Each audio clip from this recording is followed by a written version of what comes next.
Fala, pessoal. Bom dia, boa tarde, boa noite. Estamos em mais um episódio aqui do Multitudes Especial. Hoje nós trouxemos aqui o Genivaldo Becerra. A gente estava aqui brincando. Eu perguntei para ele se ele tinha 30 anos de varejo aqui e eu nem era nascido quando ele começou. 50 anos de varejo, presidente do conselho da Sérgia aqui de supermercado do estado do Rio. E gostaria de agradecer aqui sua presença e seja bem-vindo aqui no Multitudes.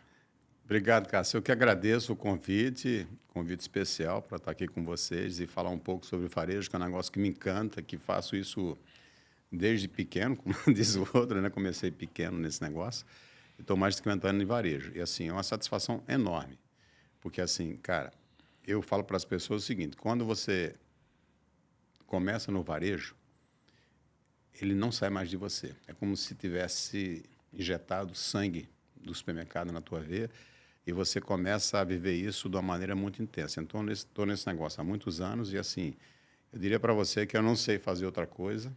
Não sei e não queria fazer outra coisa, a não ser fazer coisas ligadas a supermercado. Então, um prazer e você fica à vontade para perguntar. Não sei se falo sobre a minha história do início. Pode a gente vai falar um pouquinho do começo da tua história, o pessoal entender um pouquinho.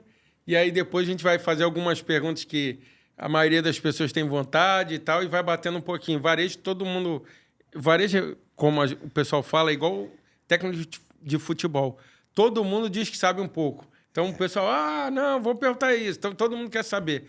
Mas vamos começar assim, explicando um pouquinho da tua trajetória, que é crescente até chegar a presidente. Então, assim, eu acho que vale elucidar muitas pessoas hoje que acham que do dia para a noite você vira presidente. Então, assim, principalmente para a galera nova que hoje não tem não vislumbra a trajetória de 10, 20, 30 anos. Então, você contar um pouquinho de onde você veio até aos cargos que você chegou.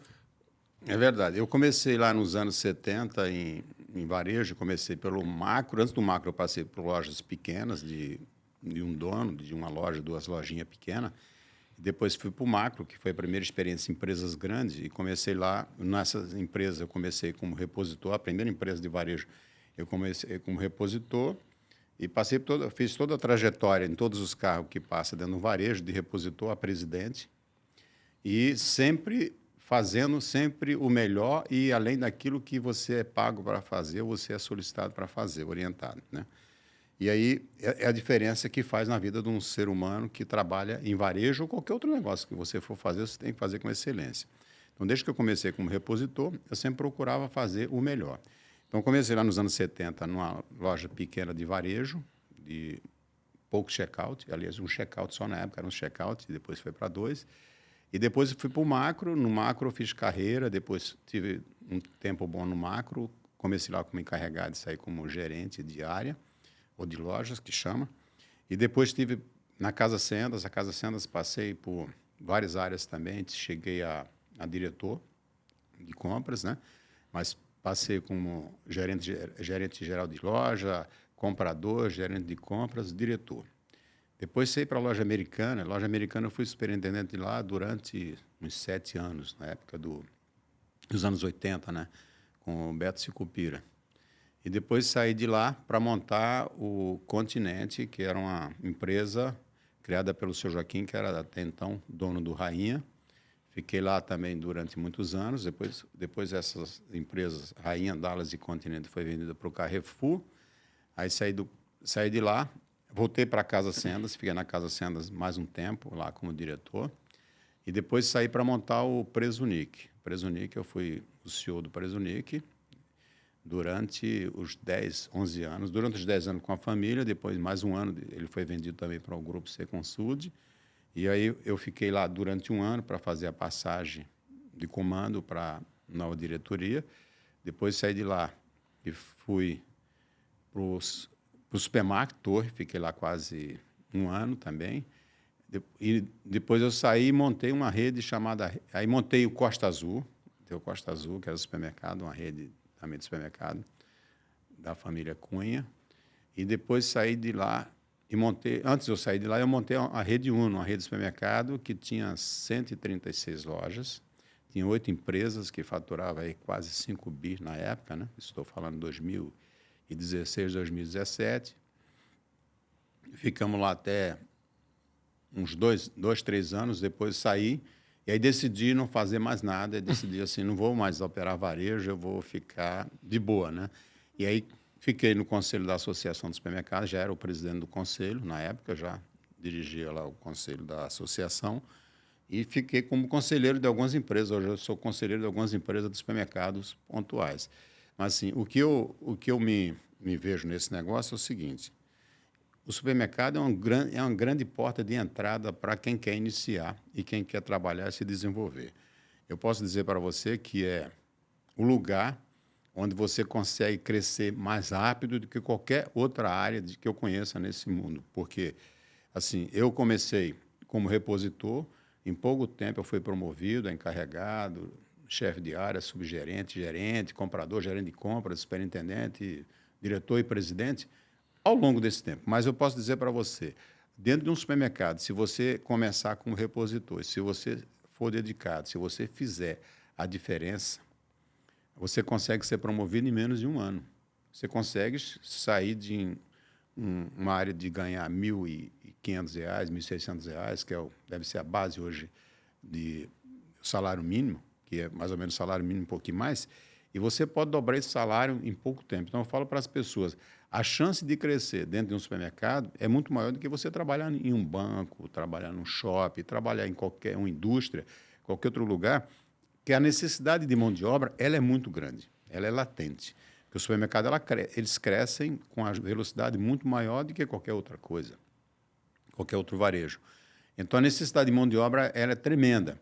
E quando você tem mão de obra preparada dentro de casa, treinada e dentro da tua filosofia, é muito conveniente você buscar essas pessoas e promover elas, levar elas para um cargo maior, porque elas já conhecem o seu dia a dia, já conhecem os seus afazeres, e não precisa você ir para fora buscar mão de obra especializada para fazer aquilo que você precisa fazer. Então, o supermercado, eu diria para você, a maioria das pessoas não sabe disso, mas é uma grande porta de entrada para você crescer, se desenvolver e ser um grande executivo nessa área de varejo, se especializar nesse negócio e se tornar um cara muito requisitado, porque eu diria para você, ainda hoje, as pessoas têm dificuldade de arranjar emprego, mas eu diria para você que a necessidade de colocar mão de obra boa, especializada, qualificada, é muito maior do que a oferta.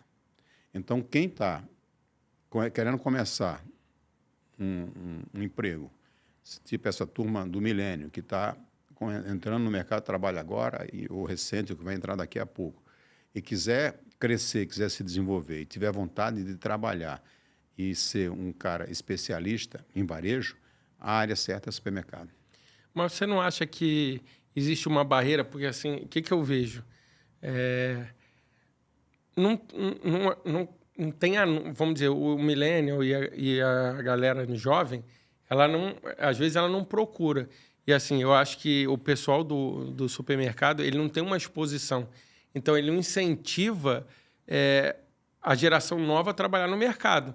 Se você me perguntar, assim, depois a gente vai falar isso, é igual assim, como que eu posso ser dono de um mercado? Como é que se cria isso? Porque se você pensar, você falou, é uma área que com um ano eu dobro o meu salário, eu tenho muita ganho, mercado não vai acabar, porque todo mundo precisa de mercado, mas assim, como é que eu acho? Como é que eu vejo? Porque Cássio, posso falar aqui, eu não lembro de ver um anúncio, senão antigamente tinha em jornal, mas hoje eu não lembro, de você ver um anúncio assim, pô, preciso de um gerente para o mercado, preciso para alguma coisa de mercado. Eu não vejo uma movimentação do mercado nesse sentido de mão de obra. Eu não sei nem como hoje vocês pegam esse pessoal. Ele vem de outros mercados ou se forma na casa? A maioria forma em casa. O ideal é que forme em casa, e eu posso dizer isso com muita certeza, porque eu fiz isso durante o tempo que eu trabalhei e militei em supermercado. A orientação minha para o pessoal do Recursos Humanos: prepare a mão de obra dentro de casa, pega a mão de obra iniciante de fora, que é essa turma que inicia na parte operacional, como repositor, nessas funções iniciais, treina essas pessoas, prepara essas pessoas para galgar novas funções. Então, eu vou te dar um exemplo. Quando eu montei o Presunic, o primeiro gerente eu contratei de fora, que na época era uma experiência de um pessoal que tinha saído da Casa da Banha, que a Casa da Banha tinha fechado, e tinha muito mão de obra naquela época disponível. Eu peguei o primeiro gerente, e eu falei para o primeiro gerente, eu vou pegar você como gerente geral, mas o segundo gerente, a próxima loja que nós vamos fazer um monte de loja pela frente, na época tinha já um planejamento para 10 nos próximos 2, 3 anos, já tinha planejado, essas próximas 10 lojas, esses 9 gerentes, você que vai formar. Nós vamos formar junto essas pessoas aqui, porque essas pessoas têm que perceber o seguinte, eles vêm para cá, eles começam como repositor, eles começam numa função inferior, e eles sabem que eles podem chegar a gerente geral e podem chegar no meu lugar como diretor geral da empresa.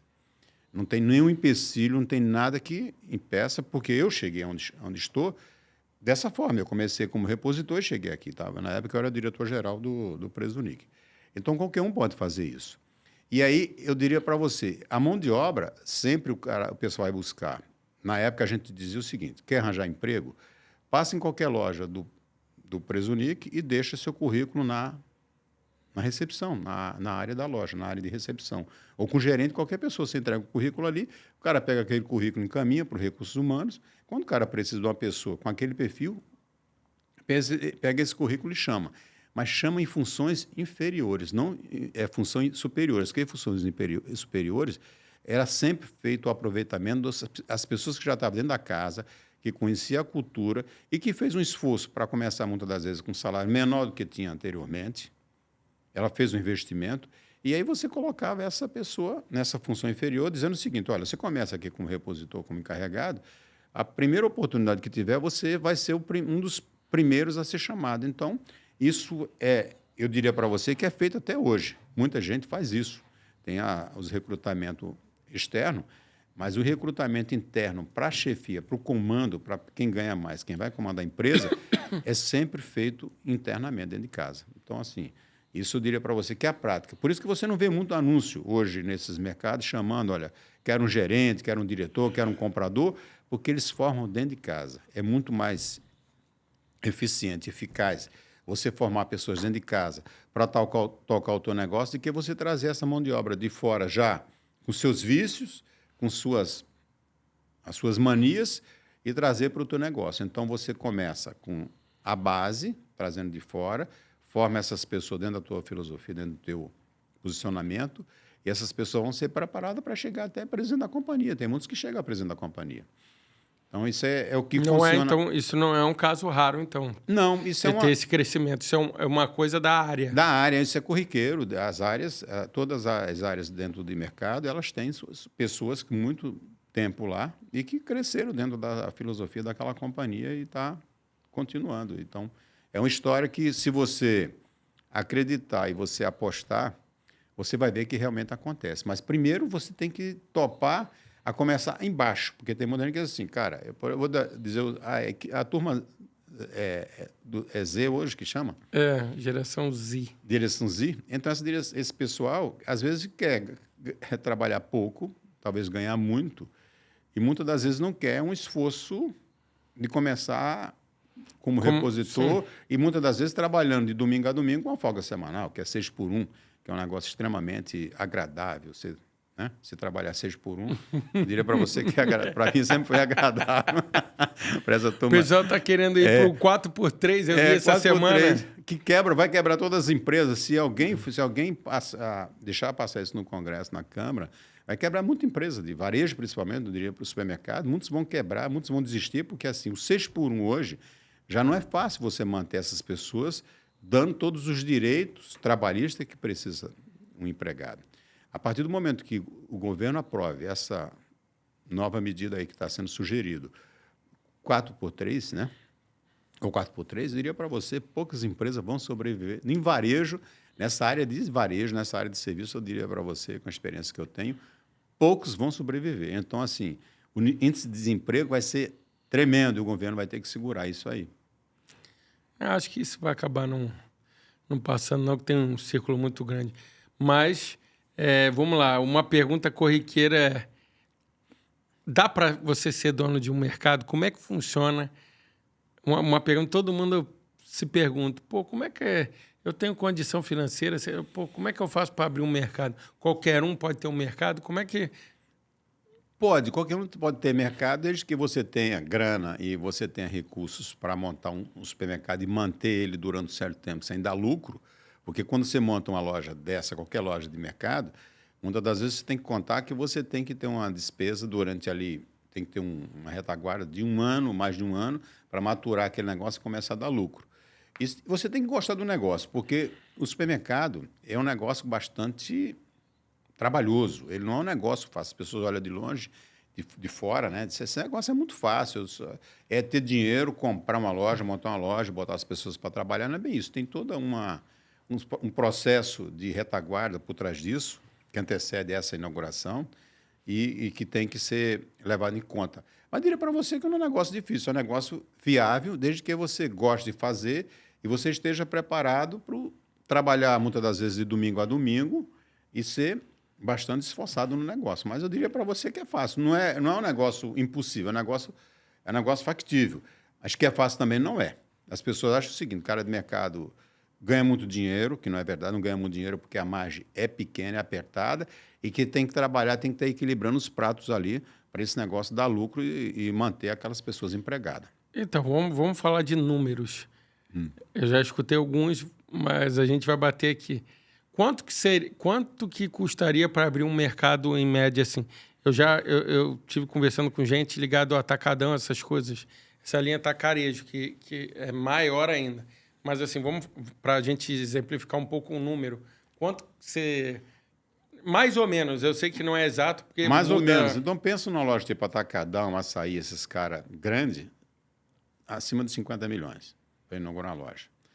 Lojas pequenas, menores, supermercado comum de bairro, tu pensa num negócio entre 10 e 20 milhões para montar uma loja dessa. Então, o cara primeiro tem que estar com essa grana, e não é só com essa grana, porque se tiver só essa grana para abrir a loja, ele quebra nos primeiros meses, porque as lojas normalmente não dão lucro nos primeiros meses, ela tem um tempo de maturação.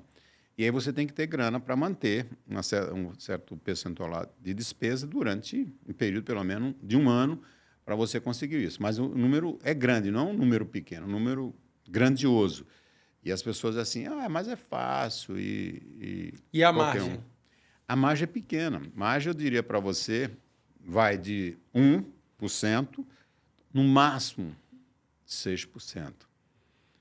E aí flutua, dependendo da tua eficiência, dependendo do ponto, dependendo do tempo de maturação do teu negócio, a margem vai de 1 ou de 0, digamos de 0 a 6, porque tem muitos que no início não dá lucro, empata a operação ou dá prejuízo por um período inicial e depois começa a maturar. Mas é um lucro que de 1 a 6 é o que viabiliza o varejo. Uma loja dessa tem que vender mais ou menos uns 10 milhões por mês?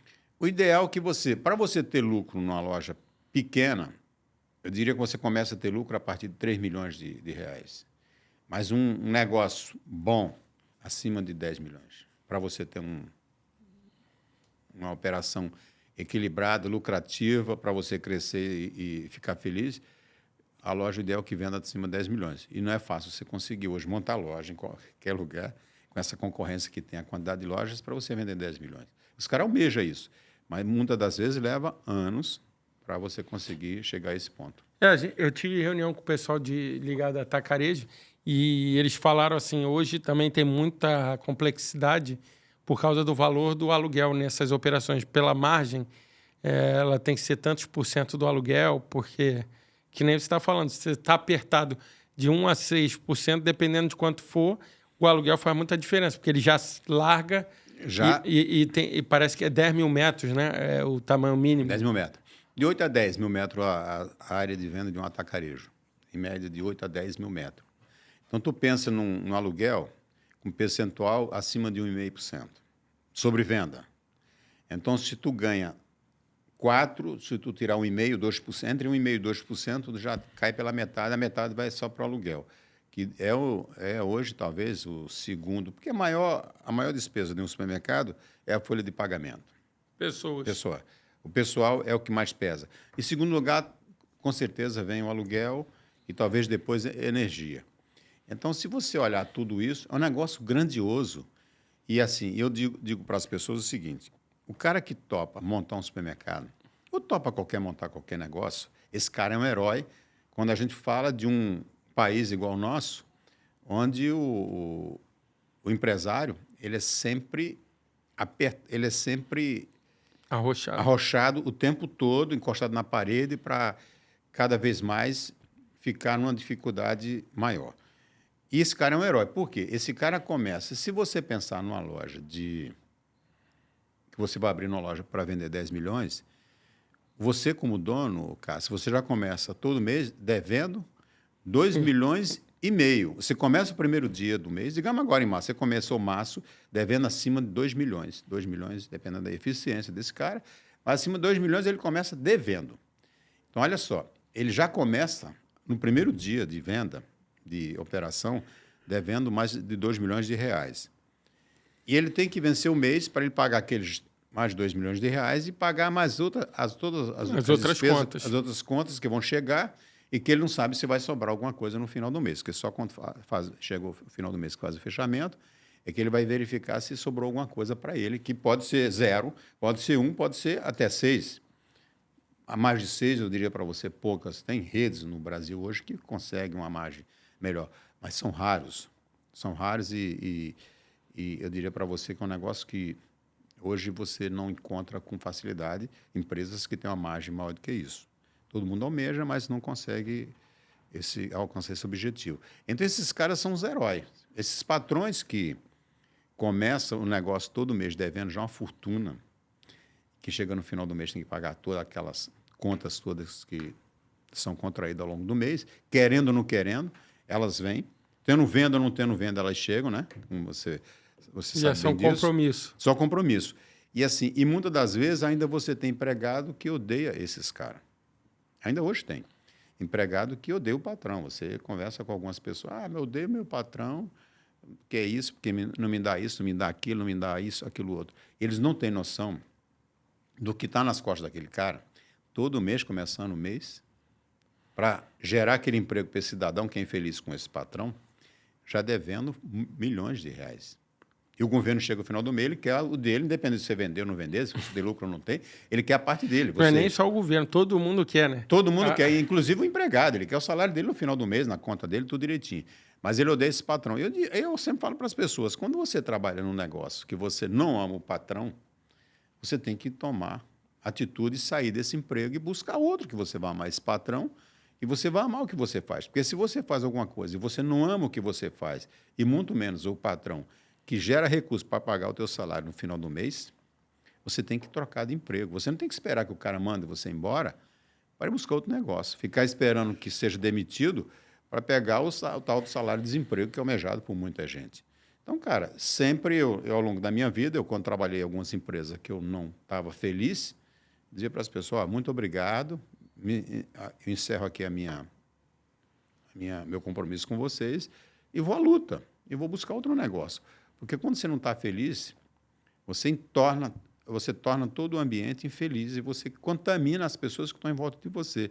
E você cada vez mais fica doente. Essa que é a verdade. Então, assim, eu tiro o chapéu para essa turma de empresários, de varejo, de qualquer outro empresário que tem aqui nesse shopping. Esses caras aqui têm uma loja com marcas conhecidas. Esses caras trabalham, começam o mês, o primeiro dia do mês, devendo já uma fortuna para todo mundo, para conseguir chegar no final do mês e pagar as contas. E muitas das vezes tem empregado ali, nessas marcas, que odeia esse patrão e que faz o mínimo possível, ou não quer fazer quase nada. Então, essas pessoas, realmente, elas não vão crescer, elas não vão se desenvolver, nem vão ser felizes, nem vai tornar ninguém feliz. É isso que eu penso. Vamos lá. Eu queria que você avaliasse um pouco o cenário do setor de supermercado hoje. Como é que ele está, principalmente aqui no Rio? O cenário do mercado no Rio de Janeiro, um cenário, eu diria para você, sempre apreensivo, porque, assim, como eu falei para você, é um mercado extremamente competitivo. Eu diria para você que é o mercado mais competitivo do Brasil em termos de supermercado, é o Rio de Janeiro. só você olhar os anúncios de televisão, canal aberto. A cada meia hora você vê, talvez, no mínimo, de 5 a 10 marcas anunciando ali, cada um anunciando um preço menor do que o outro. O cara anuncia lá o Cata, R$ 36,90, hoje é a média que está no mercado, e no dia seguinte tem alguém colocando ali R$ 36,70, R$ 36,80 e outros R$ 35,90, R$ 1 mais barato. Então, assim, é um mercado extremamente competitivo. Então, para viver nesse mercado do Rio de Janeiro, que é um mercado extremamente competitivo, o cara tem que ser muito atuante e tem que estar muito antenado com todas as questões do mercado. Mas diria para você, ele está bem, o mercado vai bem, graças a Deus. Nós vamos indo, assim, nós somos o segundo mercado, o maior mercado consumidor do Brasil, só perdemos para São Paulo, porque São Paulo é um outro país, eu diria para você, não é nenhum estado, eu considero São Paulo um outro país. Tudo lá é grandioso, as indústrias estão lá, todos, as grandes corporações estão em São Paulo, então gira muito mais dinheiro lá, aqui tem mais dificuldade, aqui é uma cidade mais turística e que vive muito ligada a petróleo, ligada ao turismo mesmo, né? Então, é um mercado extremamente competitivo, mas é um mercado que cresce. Você vê a inauguração das lojas, você sempre está vendo ainda, semana que vem tem novas lojas sendo anunciadas já para inaugurar na próxima semana.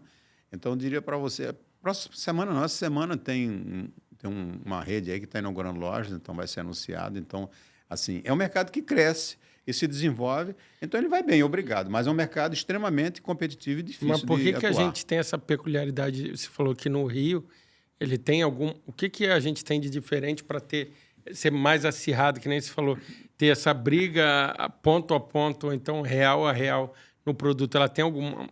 Tem. O significado é a busca da sobrevivência. Se eu não crescer, você vai me engolir, você que é meu concorrente está do lado, ou em frente ou atrás, e você vai me engolir. Então, eu tenho que buscar eficiência, eu tenho que buscar competição. E onde é que as pessoas acham que com isso acontece? É você oferecendo produtos um pouco mais barato, para atrair as pessoas que estão numa região, às vezes, muito distante da sua loja, e acessar a sua loja e você fazer a diferença. Então, assim, eu acho que é uma situação de sobrevivência mesmo. Ou você é eficiente, você é competitivo nos preços, ou então você fica para trás e as pessoas te atropelam. Você acha que hoje os maiores desafios do mercado seriam basicamente o preço ou tem alguma outra... Eu diria para você que o maior desafio do supermercado hoje, hoje não, já há muito tempo, eu tenho essa convicção, é você buscar diferencial, você se diferenciar do mercado comum. E você ir saindo do preço e você indo para serviço, né? Quando você presta um serviço, que você faz uma prestação de serviço diferenciado do seu concorrente, muitas das vezes você agrega muito valor ao seu negócio.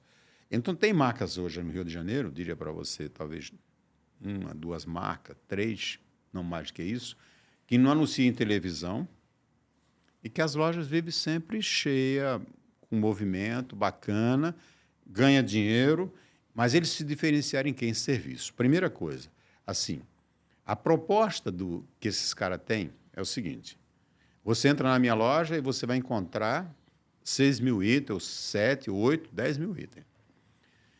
E aí você vai encontrar hoje, você vai encontrar amanhã, você vai encontrar a próxima semana, aqueles produtos, o preço não é o menor preço, mas você vai encontrar tudo que você quer. E onde você... E que diferencial você vai fazer? Você tem a prestação de serviço, uma loja limpa, arrumada, precificada, cheirosa. E onde você for, em qualquer área que você for, para você buscar alguma coisa, você vai ter pessoas ali para te atender com a maior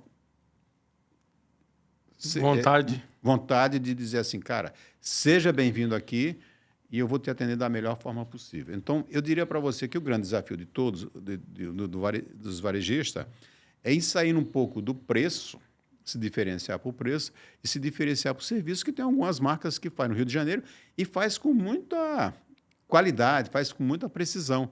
E assim, está no mercado já, com certeza, algumas marcas há mais de 50 anos. Então, assim, o consumidor, ele não quer só preço. Ele quer preço, mas também ele quer serviço.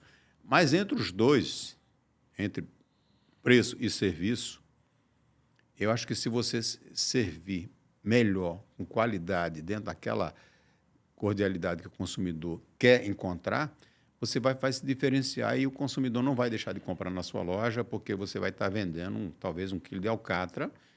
Um quilo a mais. É R$ 1 a mais do que o outro, R$ 1 a mais do que aquele que ele está oferecendo na televisão ou em carta, em qualquer outra coisa. Então, eu diria para você, o desafio do varejo é buscar cada vez mais serviço e ser eficiente naquela prestação de serviço que ele se propõe a fazer.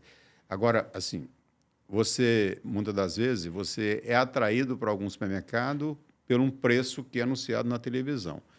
E você vai lá e você vai atrás daquele produto, digamos que seja uma alcatra, seja uma carne.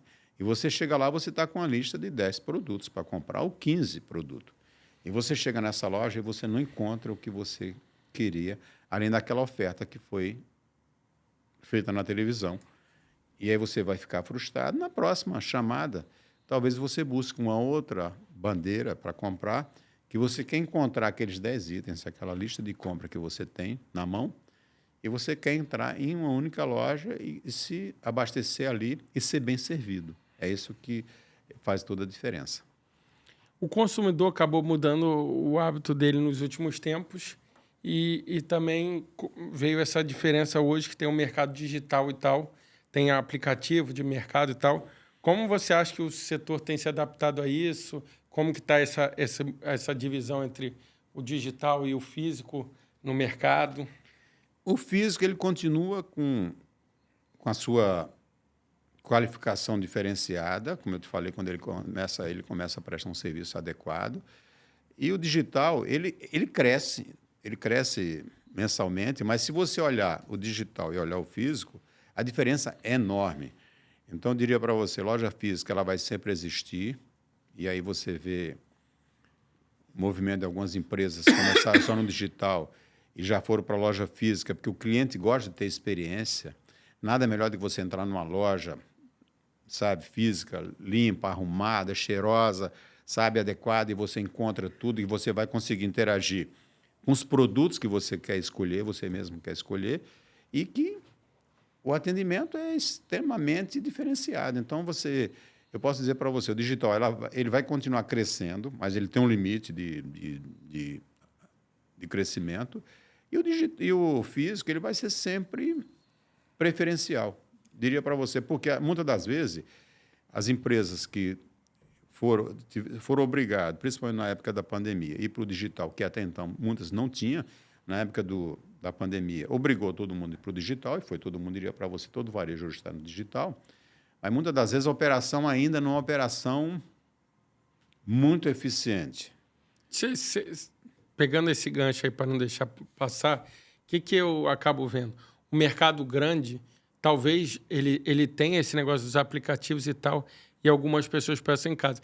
Mas o que eu vejo que aconteceu foi os mercados médios para pequenos de bairro, eles acabaram meio que se dando, vamos dizer assim, o luxo do pessoal pedir. Por exemplo, aqui perto da área tem um armazém urbano. Vou pegar o exemplo dele. Na pandemia, o que acontece? E eles dizem que até hoje, muita gente pede em casa. Por quê? Porque é o que você falou, ele entrega mais qualidade e serviço, então o pessoal não se prende tanto ao preço. Mas acaba usando muito o negócio de ligar. Mas eu vejo que no grande ele não tem tanto isso. Eu não sei se hoje pode ser classificado como hipermercado, porque hoje tem atacarejo, hipermercado, que seria Presunic, Mundial, essas coisas, e tem o super, e tem ainda as lojas de conveniência. Que é médio, né? Seria mais ou menos isso? Assim, você vê desse jeito, você não vê? Não, eu vejo que todo mundo hoje está preparado para atender tanto o grande, o atacarejo. Lembrei também, tem a Speed. Speed, que é que ainda tem... o Speed do Presunic. É do Presunic, que é uma ramificação que é para atender só o digital. Essa loja de Speed, essa marca, é para atender só o digital, para se diferenciar do varejo tradicional. Mas eu diria para você, todos hoje estão preparados, tanto o atacarejo, que são lojas grandes, gigantes, o hipermercado, que é o hipermercado de hoje, o atacarejo de hoje é o hipermercado de ontem. Estão sendo tudo transformado em atacarejo, né? Porque são lojas grandes e com grande superfície e está mudando porque já não é tão eficiente como era no passado, né? Eu diria para você que todos estão muito preparados e alinhados para atender esse consumidor no digital. O que diferencia é você ter uma cultura voltada para esse negócio, como você citou o caso do Compras em casa. Compras em casa, que esse cara esteja preparado, porque assim, você tem que se colocar, o empregado seu, da sua marca, tem que se colocar no lugar do consumidor. O cara pediu lá o hortifruti, ele tem que ir para a banca, tem que escolher as melhores frutas, proteger ela, porque nessa escolha e nessa embalagem, e nesse transporte até chegar em casa, essa mercadoria vai estar amassada, vai estar sem qualidade, e o cara vai ficar indignado, que é diferente de você comprar e você levar, se estiver em casa, chegar em casa e estiver amassado, o problema é seu, que você comprou, que você que transportou. Mas quando você pede no digital e que a pessoa tem que fazer a sua vez, de ir lá escolher tudo para você, o bom e o melhor para você, e que chega em casa diferente, ou que chega em casa e tem uma marca diferente daquela que você pediu, ou não vai aquela marca que você pediu, você fica frustrado. Então, assim, diria para você que todos hoje estão no mesmo patamar. Talvez muitas, algumas já estão aí nesse negócio há mais de 20 anos. O Zona Sul é uma dessas marcas no Rio de Janeiro que está há mais de 20 anos no digital, muito, talvez eu diria para você, sem errar, mais de 25 anos. E outras estão da pandemia para cá. Então, é claro que o Zona Sul tem uma frente. Está na frente, tem uma qualificação talvez melhor do que esses caras começaram há pouco tempo, há 2, 3 anos atrás. Eu diria para você, todos hoje estão no mesmo barco, né? E que todo mundo consegue fazer isso com a qualidade. Eu lembrei também que, Boa. assim, eu queria pegar um pouco a tua visão. O que acontece? Começou a surgir, que não tinha antes o hortifruti era um hortifrutizinho, tá? De bairro. Eu cheguei a pegar isso. Você ia ali, tinha frutinha, não sei o quê. E acho que até o Americanas compraram a operação do hortifruti e ela ficou meio que gigante. Além da hortifruti, no Rio agora lançou o tal de Extrafruti, Casafruti. Eu não vou lembrar, mas mais um monte de marca. Deve ter aí. Eu fui a São Paulo, vi uma marca nova. Por quê? Porque está acontecendo mais ou menos o mesmo movimento que o Oba. Mais ou menos o mesmo movimento que aconteceu nos mercados. As grandes corporações compraram alguns e os antigos donos abriram novas unidades. E aí, uma pergunta. Hoje eles estão pegando o mercado. Você acha que eles estão pegando um pouquinho o mercado de bairro? Estão pegando os mercados em si? Como que como é que fica esse mercado com essa transição? Porque a tendência deles, aí que nem você está falando da Zona Sul, eu já vi uns estudos, no mercado geral, o pessoal quer preço e não sei o quê. Aí, por exemplo, no Zona Sul é lugar de gente feliz. Então, assim, o pessoal tem um cuidado de, a fruta aqui não pode amassar, ela é esteticamente bonita. É o que você falou, ele entrega, ele não está preocupado com o preço, não que ele não vai... Mas ele está preocupado com benfeitoria, com ter estacionamento, com ter segurança, com ter uma lanchonete de qualidade, com fazer a pizza que o Zona Sul faz. Então, assim, como é que fica isso? Eu sei que o Zona Sul sempre se posicionou assim, os mercados em geral, só que agora, o que está acontecendo? Veio esses frutos que... a fruta vem picadinha para você levar, o molho de salsinha vem assim. Isso, você acha que... acabou fazendo os mercados pularem, no sentido de ter que ficar mais alerta para entrar. Isso afeta, isso muda em termos de faturamento ou de qualidade e de serviço que tem que entregar mais? Com certeza. Assim, hortifruti é um negócio vivo que o cara compra para 2, 3 dias, compra 2 vezes, 3 vezes na semana. Tem gente que vai todo dia comprar hortifruti nas lojas. Principalmente as pessoas aposentadas que não tem muito o que fazer. Aquilo é um hobby para ele ir no mercado, interagir com as pessoas e comprar. Ele compra cebola hoje e compra mamão amanhã e depois compra maçã. E ele quer ir todos os dias nas lojas para interagir e ter alguma coisa para fazer. O que é que mexeu com o supermercado com a entrada dessas empresas especializadas. Você falou do Hortifruti, que era uma empresa... que eu lembrei agora, Casa Frutti. Casa Frutti é do ex-dono do Hortifruti. Quer dizer, ele saiu, ele vendeu para um fundo, ele não vendeu para a loja americana, ele vendeu para um fundo e o fundo depois que vendeu para a loja americana. Esse cara voltou, ele está com outra marca agora. E aí, com a entrada desse pessoal especializado nesse segmento, os supermercados começaram a perder venda para esses caras, principalmente nesse segmento. E aí, o que fizeram? Cara, eu vou me especializar nesse negócio. Eu vou melhorar esse meu hortifruti. Eu aproveito as pessoas que estão aqui dentro já, eu dou um pouco mais de serviço, qualidade, um mix melhor, porque esses caras também, essas casas especializadas, como você falou, você encontrava mais variedade essas outras bandeiras do que no supermercado, e os supermercados começaram a se especializar nesse negócio de hortifruti. E aumentaram muito o percentual. O percentual de participação no hortifruti do supermercado hoje é muito maior do que antes desses caras entrarem no mercado. Então, a concorrência... Porque virou quase um mercado. Exatamente. O supermercado tem a concorrência, é bom porque mexe com você. Ele catuca você para você ser mais eficiente, ele faz você acordar e dizer assim, cara, eu preciso melhorar a qualidade desse produto aqui, eu preciso melhorar a arrumação, eu preciso melhorar a área de exposição desse produto e dar mais um privilégio ao consumidor que quer entrar aqui, quer comprar tudo aqui dentro dessa única unidade da minha loja. Então, eu diria para você, o varejo, o supermercado, principalmente, nos últimos anos, se aperfeiçoou muito nessa área de supermercado e cresceu muito a participação. Eu diria para você que é um setor extremamente atrativo para levar as pessoas cada vez mais nas lojas. Eu diria para você, como eu te falei, talvez todo dia, ou 2 vezes na semana, ou 3 vezes, que às vezes ia 1 vez por mês, ou a cada 15 dias ele ia na tua loja. Mas quando o cara vai buscar hortifruti, ele com certeza vai no mínimo 1 vez por semana. E às vezes 2 vezes por semana. Então você atrai mais gente para a loja. Então, todo o supermercado começou a trabalhar melhor essa área de hortifruti. Hoje eu diria para você que é muito comum você entrar em qualquer loja de supermercado e você vê uma área de hortifruti muito atrativa.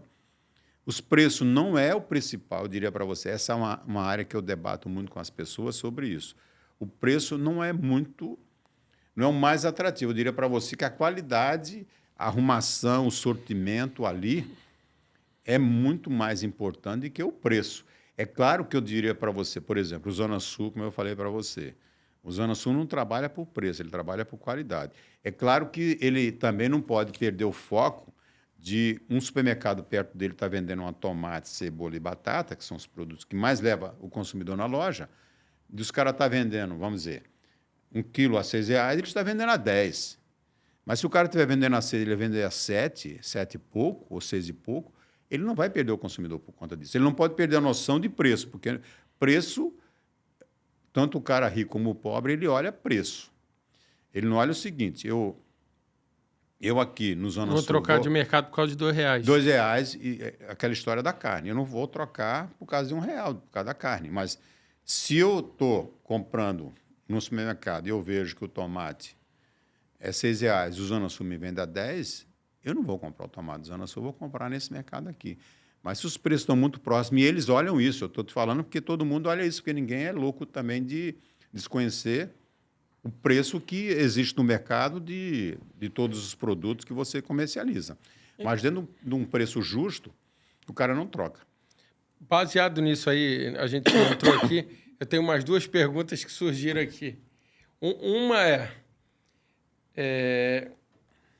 antigamente, você deu o exemplo de Zona Sul e tinha mercados e supermercados e lojas que tinham produtos exclusivos, que hoje acabou um pouco isso. Por exemplo, carne Bassi. Você tinha muito no Zona Sul. Então, o que acontece? Pô, eu queria era Bassi, eu ia para o Zona Sul. E hoje, o que acontece? Houve uma generalização das marcas. Então, acabou que isso tirou um pouco o privilégio de alguns locais, né?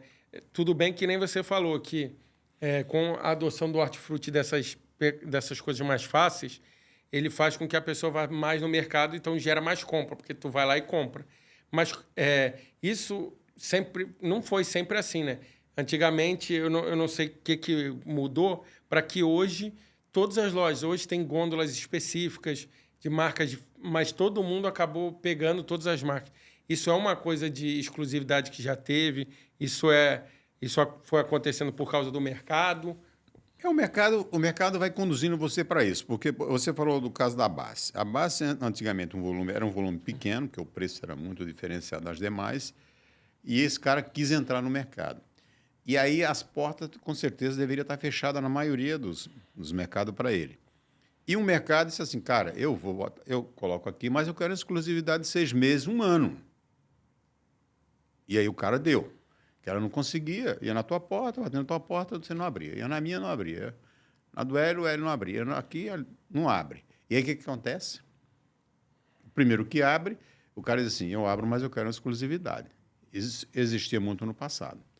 E aí o cara abre e fica, naquele período lá, de quarentena. Naquele período, o cara vê que o negócio dele começa a crescer e há mais busca.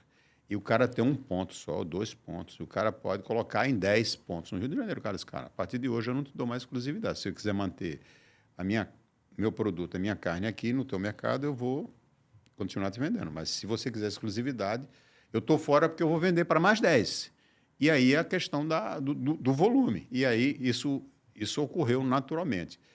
Ainda hoje, tem poucas empresas que têm produtos exclusivos. Essas empresas que importam produtos da Itália, de Portugal, dos Estados Eu vi Unidos, esse qualquer lugar. movimento muito em azeite, Vinho, que os mercados têm. Vinho. massas. Tem algumas coisas que eles começaram, também eu acho que é uma evolução, em lançar marcas próprias ou ajustadas. Eu acho que o Pão de Açúcar foi um dos primeiros, eu não vou lembrar o nome... Da marca, mas ele tinha algumas coisas, porque eles viram margem... Qualitá. Isso. Marca Qualitá. E aí eles viram margem. Também você acha que isso aí é um movimento da evolução dos mercados também. Acabou que, para tentar ou alcançar mais margem, ou pegar a qualidade, ou volumetria, que nem você fala, o cara começa a saber todos esses números e vai fazendo o cálculo. Pô, se eu botar mais aqui, eu já vendo, posso vender um pouquinho mais, alcançar números maiores... Isso, assim, ainda hoje ainda tem empresas que ainda conseguem trazer alguns produtos, como eu te falei. Por exemplo, o azeite é uma delas.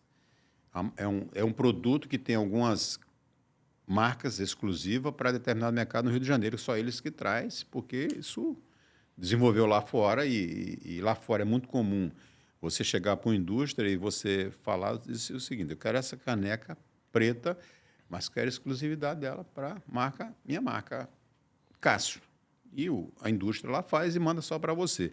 Aí, se eu vou lá nessa mesma indústria, eu quero essa caneca, o cara vai dizer, só posso fazer para você vermelho ou branco, porque a preta já está compromissada com o calo. Isso acontece ainda até hoje, são poucas, diria para você que hoje são poucas, mas ainda existe isso no Rio de Janeiro. No Brasil existe isso, mas no Rio de Janeiro, com certeza. E aí você tem também a questão das marcas exclusivas, ou marca própria, né? Tem uns que o Pão de Açúcar colocou essa marca. Por exemplo, o Macro que trouxe essa cultura, o Macro é uma empresa holandesa, do grupo SHV, trouxe essa história de marcas exclusivas, ou marca própria, nos anos 70. Estou falando de 50 e tanto, mais de 50 anos atrás. O Macro trouxe isso para o Brasil, chamada marca Aro. A marca Aro, você lembra? Só encontrava no Macro, então era uma marca exclusiva. Você só encontrava aquela marca Aro no Macro e nenhuma outra. E rolou durante 10, 15 anos, 20 anos, depois que outras empresas conseguiu começar a descobrir isso, começou a fazer marca exclusiva ou própria, que é o caso do Carrefour com a Qualitá. A Casa Sendas, aqui no Rio de Janeiro, quando teve marcas próprias durante muito tempo, durante a bom tempo de existência da Casa Sendas, teve muitas marcas exclusivas e marca própria que eram muito bem sucedidas. Ainda hoje no mercado aqui tem, eu diria para você, mas não é uma cultura muito ainda desenvolvida para o varejo brasileiro. Lá fora você vê marca, eu vou dar um exemplo da Audi na Alemanha, 80% dos produtos que eles vendem dentro da loja é exclusivo. Mas você acha que isso não daria um salto? Se a margem do mercado ela é apertada entre 1% a 6%, você criar um produto seu você não fideliza mais. Primeiro, porque você vai estar atrelando uma qualidade a ele ficar direto. Segundo, você aumentar esses 6%. Você não acha que deveria ser Deveria no sentido de apertar mais para o cara rentabilizar mais uma operação que é muito apertada. Mas eu diria para você que hoje, com esse custo Brasil, que é muito peculiar para todos nós, e que custa para você, custa para mim, para qualquer outro, é muito difícil você conseguir uma indústria hoje que tenha uma margem que seja muito maior do que as que são ofertadas no mercado. Então, por isso que talvez um negócio que não se desenvolva tanto, porque se você, primeiro, você para fazer uma marca exclusiva própria, você tem que ter uma qualidade extremamente superior à existente no segmento, na categoria. Então, eu vou dar um exemplo para você. Se você for fazer um extrato de tomate, se quiser um extrato de tomate Cássio, e você for procurar uma indústria renomada, a precificação dele para você não vai ser tão grande diferente da que está sendo ofertada no mercado. Por quê? Porque o custo que ele vai ter para produzir para você é o custo que ele tem para produzir para ele ou para outras pessoas. Então, a margem, eu diria para você, da indústria também hoje, ela não é tão elástica a ponto de te dar uma margem com 5, 10, 15, 20% margem que o mercado dá. E se não for uma margem também muito interessante, não vale a pena você desenvolver, porque tem um custo de desenvolvimento e de manutenção dessa marca. Então, por isso que a maioria do varejo, diria para você, carioca, ainda não se desenvolveu muito bem nessa questão de marca própria ou exclusiva. Essas duas coisas, porque marca própria e exclusiva, a marca própria é quando você coloca a sua marca. Tipo, na época a gente tinha marca Casa Sendas no negócio. O macro já não tinha, era marca exclusiva, não era marca própria, era marca exclusiva, que era a marca Aro. Né? É igual tem no Sam's Club. Exatamente. Eu tô falando porque eu tô lembrando de algumas coisas, tipo o vinho, é muito isso. Tem outro que é... Eu lembrei aqui de um caso, por exemplo, eu vejo que o mercado ele procura muitas coisas diferentes. É igual, por exemplo, peixe branco. O pessoal, há uns 10 anos atrás, começou a trazer panga. Não era assim. E aí o panga era um valor bem barato. Só que é aquela coisa, o brasileiro é uma raça para ser estudada, né? ela vai... Então, assim... Vai evoluindo. Saiu o panga no precinho assim e o pessoal trazia quantidade. Hoje em dia o panga já é um preço de peixe comum. O pessoal trazia quantidade. Quando eu falo disso, é que eu fico pensando que, às vezes, o jeito de aumentar a margem do mercado poderia ser em produto, mas eu entendo o que você está falando. É mais para as pessoas que, às vezes, pensam, porque realmente você vê o Sam's Club, ele ficou muito nichado em, assim, eu só vendo para quem for associado. Hoje diminuiu, né? Mas a gente passou por uma fase dessa, onde tinha, igual a gente falou da Qualitá, a Qualitá fazia muito o quê? Queijo ralado. Alguns não devem ser os produtos que tinham mais margem, no caso. Isso. Eu pensei por esse lado e por ver que, por exemplo, eu tenho um amigo que é o maior produtor de cogumelo. Um abraço aí, João. Ele está fazendo agora para um monte de coisa. O que acontece? As marcas vão lá e pedem para ele fazer a marca própria dele. Então, ele quase hoje não vende a marca dele. O cara bota o nome, Casa Frutti, por exemplo, Extra Frutti. Vai lá e bota o nome dele. Por quê? Porque o cara já pegou a confiança. É igual você falar assim, eu vou comprar na feirinha de não sei aonde ou eu vou comprar o tomate do Zona Sul, que eu sei que é perfeito. Aí, o consumidor, no final, claro que não é todo mundo que pode se dar ao luxo, eu entendo isso, mas uma parte, ele fala assim, cara, que nem você falou, eu vou pagar a qualidade, eu vou pagar aquele a mais por aquilo. Então, nesses casos, é que eu pensei. Agora, concordo que não sei, aí é um estudo, né, de viabilidade de tamanho, quantidade, versus quando vende, igual você falou. O cara já botou uma grana grande no restaurante, ele vai no hipermercado ou no mercado, ele talvez vai falar assim, pô, vou gastar mais 10 milhões para produzir um produto próprio. Para você produzir uma marca própria, eu diria para você que é uma furada. É assim, o cara tem um supermercado e ele vai montar uma indústria para produzir para ele mesmo. É uma furada. Eu posso dizer para você, conheço, eu não vou citar nomes aqui, porque é deselegante, mas conheço alguns que fizeram. Meia dúzia no Rio de Janeiro que quebrou por conta disso, porque diversificou, foi para a indústria A, B e C.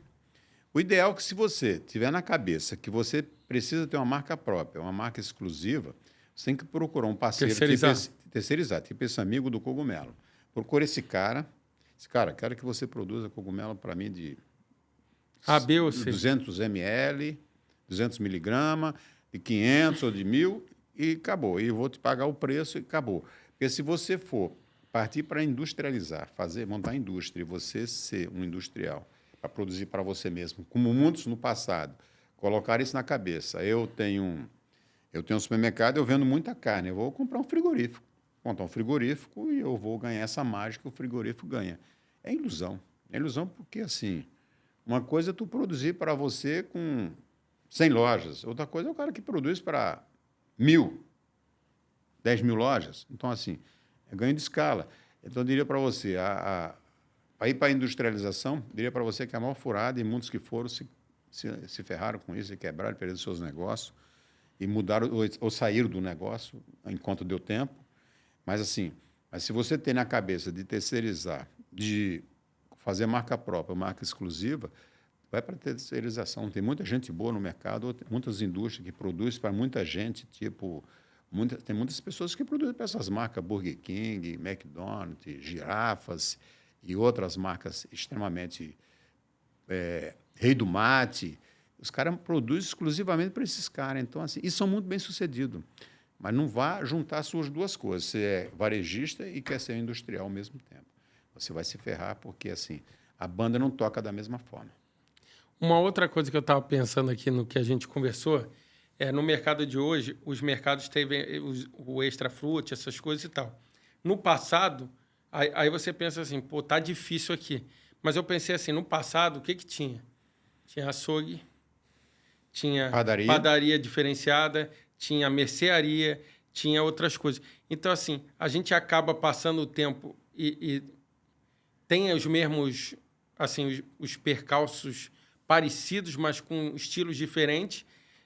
Acaba que talvez tenha pego aí uma entre-safra boa em alguém pegou, né? Que foi entre essas mercearias e até chegar esse ponto do hortifruti. Teve uma entre-safra, mas, querendo ou não, a gente está dando um loop para voltar ao que era antigamente, mas de outra forma, que seriam concorrentes diretos e indiretos que sempre tiveram, né? Porque lá atrás começou com merceariazinha, mas tinha aqueles mercadinhos de bairro, tal, o português ali da vendinha do lado, o não sei o quê, que também beliscava um pouquinho as vendas, né? O que aconteceu com isso, o Cássio, é o ganho de escala. O cara que tinha um açougue, você vê, era muito comum açougue nos bairros, né? Todos nós conhecemos isso. E aí normalmente uma boa parte era português, né? Que eu conheci, uma boa parte era português e fazia aquilo muito bem. E começou a vir os mercados e os caras viram o seguinte, cara, isso aqui é um nicho que eu posso trazer gente todo dia para minha loja e fazer a diferença e matar esse cara aqui que está do meu lado. Porque esse cara, se vender alcatra hoje, vamos dizer, a 39, 40, eu posso vender a 37 e eu vou tirando o consumidor dele, eu vou crescendo o meu negócio. Então, os caras trouxeram todos os segmentos para dentro de um único lugar. O mercado, com poder de compra muito maior, muitas das vezes com serviço melhor do que aquele cidadão que atendia ali, porque, assim, com certeza o mercado tem muito mais conforto do que um açougue comum de rua, né? Ele tem a possibilidade de vender mais barato porque ele compra muito mais volume. Então, eles começaram a segmentar esse negócio no mercado, porque se você entrar dentro do mercado hoje, você vê os negócios bem nichados, né? Você tem o hortifruti bem cuidado, você tem a padaria bem cuidada, com sortimento muito bacana, muito próximo daquele camarada que tinha uma padaria de esquina lá no seu bairro próximo de você, e foi para o laticínio, e foi área de mercearia, de bazar, e foram nichando esse negócio, e se tornou o que é hoje, que é um grande negócio, o supermercado. E os pequenos que tinham esse nicho que você falou, que era a padaria da esquina, era o açougue também da esquina e o hortifruti, esses caras foram diminuindo porque os supermercados foram sufocando eles em função de preço e muitas das vezes qualidade, porque uma coisa também, esses caras pequenos, eles vão no Ceasa comprar diariamente, eles compram um caminhãozinho pequeno, aí vão ao supermercado lá, nesse cara que vai vender para esse pequenininho, diz assim, cara, eu quero 10 caminhões, eu quero essa qualidade, eu quero esse preço. Ele vai comprar mais volume, ele vai ter um preço melhor e talvez uma qualidade melhor do que esse cara nichado perto de você, e ele vai sufocando esse cara, vai matando esse cara, e aí você vê que muitos desistiram do negócio. Agora está voltando de novo, mas está voltando em termos de, eu diria para você, em termos de grupo, de cadeias, porque você vê que tem muitas marcas hoje aí que o cara tem 100 lojas, 200 lojas no Rio de Janeiro. A mesma marca, tipo um Burger King, um McDonald's. Ali são associados que todo mundo compra, muitas das vezes, num único lugar, no Ceasa, e tem volume, e os preços são muito equivalentes aos preços que o supermercado compra. Mas o nicho, eu diria para você, que o sumiço desse pessoal pequeno de padaria, açougue, hortifruti, nos bairros pequenininhos, começou com isso, né? Os supermercados perceberam... Você já tinha uma visão dessa, porque você, se não me engano, você falou aí, você montou a Rede Uno, não é? Montei a Rede Uno. E aí, como é que... Explica um pouquinho de onde veio isso, porque você já devia ter uma experiência grande no mercado e deve ter visto algum gap aí de juntar essa ideia de ter o pessoal se associando talvez para fazer um pool de compra ou... Isso. Aí eu não... Então, o que acontece? Na época que eu tive essa ideia, eu cuidava do Costa Azul, que eu tinha 5 lojas. Mas eu tinha saído de uma experiência de outras empresas que eu tinha 31 lojas que eu vendia talvez 5 vezes mais, 10 vezes mais do que essa rede. E aí eu senti a necessidade de ter as mesmas condições nessa rede. De 5 a que você tinha de 31. De 5 para 31. E aí o que eu fiz? Bom, a única maneira que eu tenho de me equiparar com esses caras, de chegar muito perto desses caras, é montar uma rede. Então, tive a ideia da Rede Uno. Aí, chamei algumas pessoas. Na época, eu chamei o pessoal do Bramil, que é aqui do interior, que tem mais de 20 lojas. Chamei o Vienense, lá de Nova Iguaçu, que tem também muitas lojas, mais de 20 lojas. O Costa Azul, que era a rede... 5 lojas. 5 lojas. Aí, chamei o Real de Itaipu, que na época tinha 7 lojas, lá em Niterói. Chamei o Princesa, que tinha mais de 20 lojas. Chamei o Campeão, que tinha mais de 20 lojas. Caraca, acabei de lembrar do Campeão. E chamei o Plix, que também tinha... Na época, tinha mais de 15 lojas.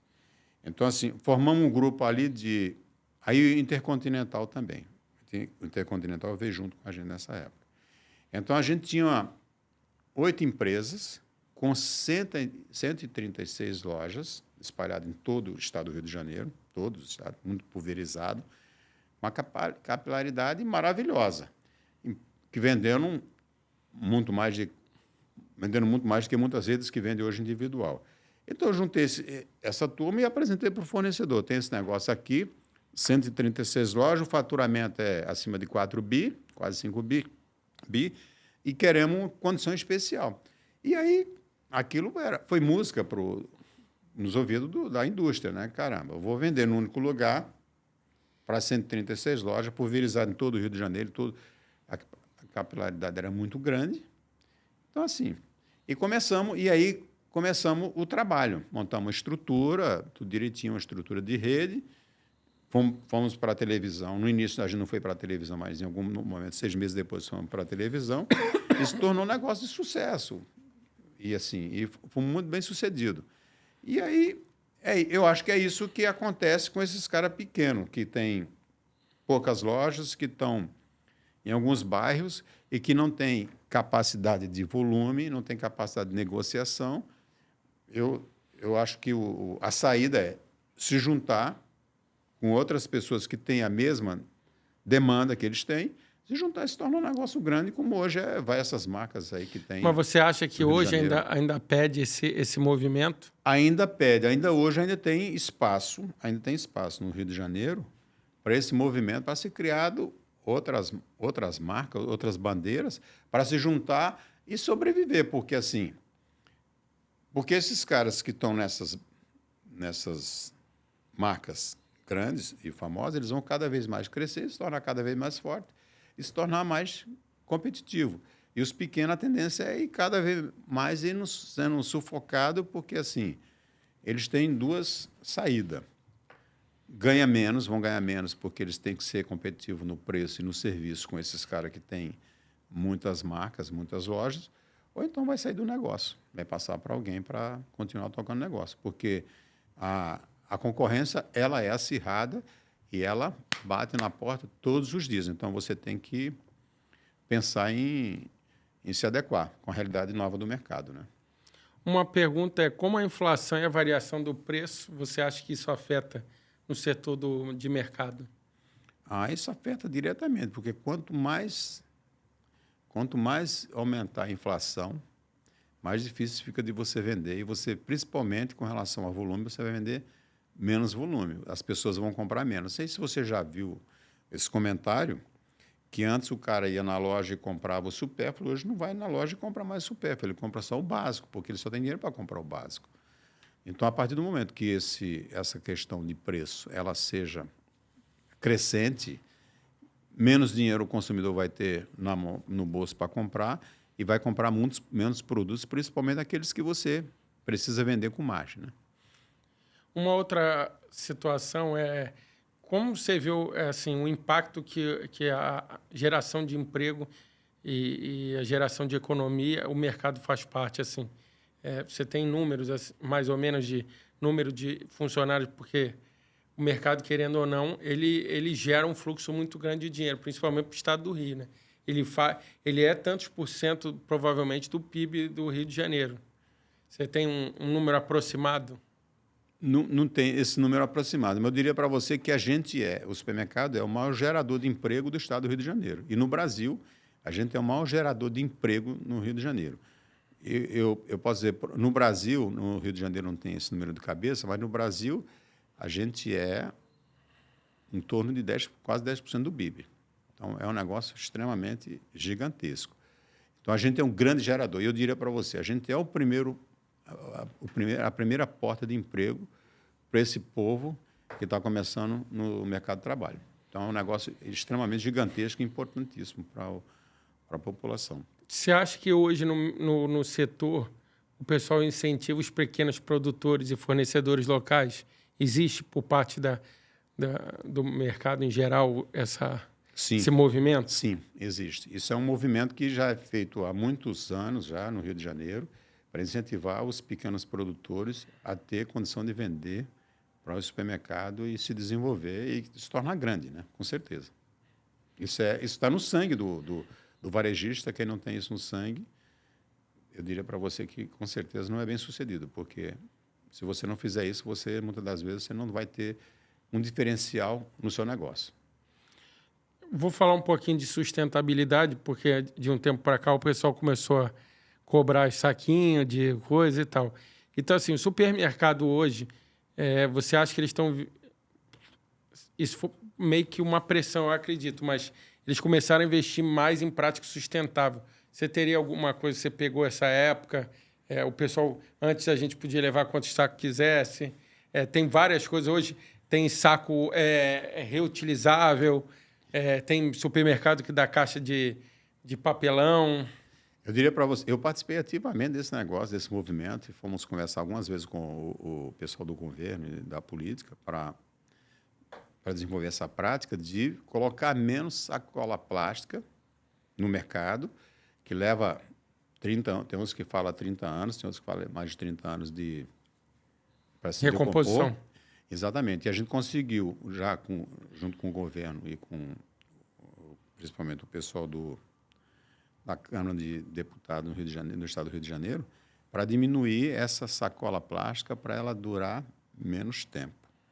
E com isso, e aí o que a gente fez? A gente conseguiu uma aprovação que a gente cobrasse essa sacola plástica pelo valor de custo.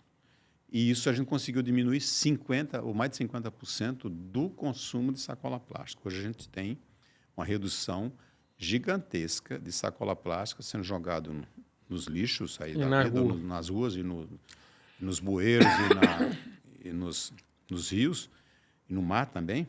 A gente conseguiu isso tremendamente. E a gente está trabalhando também para conseguir reduzir isso cada vez mais. Hoje é 50%, que a gente usa no mercado para menos tempo de existência, mas a gente está trabalhando para 80%, ou mais de 80%. Isso tem uma meta, isso tem um objetivo da associação, principalmente da Associação do Supermercado do Rio de Janeiro, e também dos comerciantes de varejo, de um modo geral, para vender cada vez menos sacola, que as pessoas levem a sacola retornável, ou que as pessoas usem caixa de papelão, que a gente é disponibilizado em vários supermercados, disponibilizado caixa de papelão, para diminuir esse plástico que é danoso para o meio ambiente. A gente tem essa consciência e a gente vai cada vez mais, se Deus quiser, futuramente a gente deve ter uma novidade aí que a gente vai divulgar através da associação, que a gente vai diminuir essa vida útil aí para talvez 20%, 30% ou menos. Uma outra pegada seria como que a Sérgio vê questão de desperdício de alimentos e quais medidas você acredita que pode ser tomada para reduzir isso aí. Já teve até em alguns lugares o pessoal pegar os alimentos que não têm boa aparência, mas venderem por um preço diferenciado para poder não jogar fora. Porque em restaurante eu já ouvi aqui, eu acho que foi o Deco, do TT Burger, falando que de 30% a 40% dos alimentos é descartável. É descartável. No mercado eu não sei isso, mas deve ter, porque tem muita coisa que tem vida curta, principalmente parte de hortifruti. O mercado ele gira em torno de quebra entre 1% e 3% de quebra, tudo que vende é mais ou menos isso. O mercado trabalha muito com questão de doação, não vender mais barato. Isso é um negócio ainda que eu diria para você, ainda é um negócio assim que as pessoas julgam muito com relação a isso, mas assim, tem várias empresas que têm convênio aí com tipo SESC, com algumas associações com essas empresas que servem alimentação para a população, e isso é diminuir dessa questão de ser jogado fora. Mas isso passa por uma questão de governo. Isso tem que ser muito bem discutida, porque o governo eles trabalham muito em cima dessa questão de validade, questão de qualidade.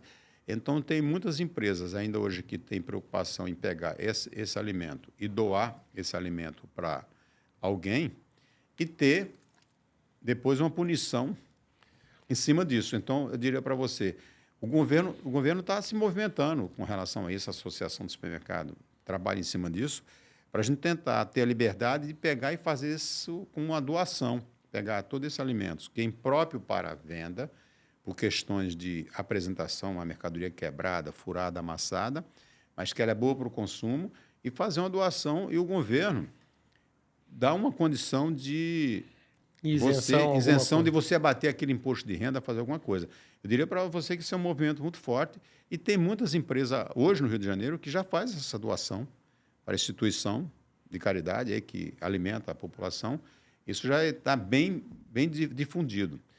Eu diria para você, eu cuidei de uma empresa no passado, que eu fui o maior fornecedor de alimentos para o SESC,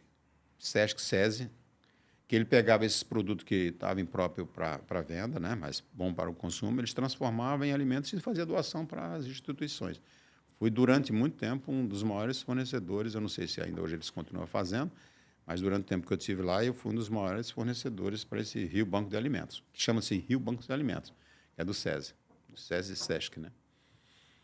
Entendi. Pegando esse gancho, a gente estava com a polêmica aí dos ovos da Mantiqueira e de validade. Vamos falar um pouquinho sobre esse tema aí da validade no ovo, esse movimento aí do mercado.